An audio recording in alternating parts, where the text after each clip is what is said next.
Before we get into the video, do not forget to like, comment and subscribe.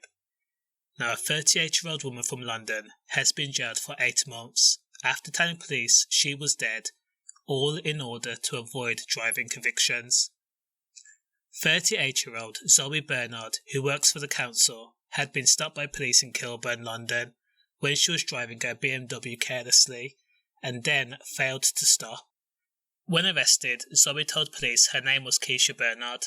Police then released her under the fake name, and later on police wrote to Zoe, who pretended to be Kyesha, telling her she would need to attend the police station for an interview. So, during the course of the investigation, police found out that Zoe was the driver through a search on her driving records. But this is where things get a bit interesting. The police officer was then contacted a number of times from a woman who was named Shanice Bernard. So Zoe pretended to be Shanice, her sister, and says that Zoe was seriously ill and sadly died. In order to provide evidence, Zoe even tried to obtain a death certificate, and the police officer had the following to say.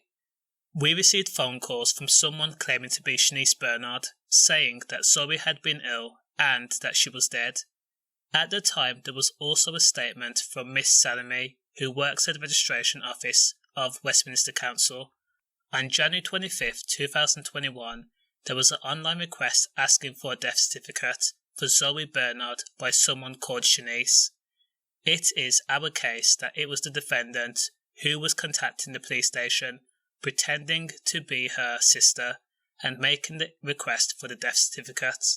Ultimately, the certificate was not issued because there had not been a registered death for Zoe Bernard, the court heard. Zoe Bernard had initially denied perverting the course of justice, but later on she did admit the offence. Zoe was found guilty of 4 driving offences relating to November 2020. Driving without a licence, failing to stop, driving while disqualified and careless driving, for which she received a 6-month curfew and a 12-month ban.